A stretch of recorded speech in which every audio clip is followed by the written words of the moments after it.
নাম কি আপনাদের? নাম একটা একটা করে নাম। আমার নাম অসিত। জয়।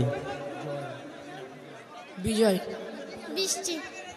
আপনারা নাম শুনলে ওনারা আমার মনে হয় হিন্দু ধর্মের মানুষ। হ্যাঁ, আমরা ওনাদেরকে ইসলামে দীক্ষিত করছি কালেমার মাধ্যমে। বিসমিল্লাহির রহমানির রহিম। সবাই বলবেন আমার সাথে, আপনারা বলেন লা ইলাহা ইল্লাল্লাহু মুহাম্মাদুর রাসূলুল্লাহ। আল্লাহ ছাড়া কোনো ইলাহ নেই, মাবুদ নেই, ইবাদত পাওয়ার যোগ্য কেউ নেই। মুহাম্মদ সাল্লাল্লাহু আলাইহি ওয়াসাল্লাম আল্লাহর নবী এবং প্রেরিত পুরুষ।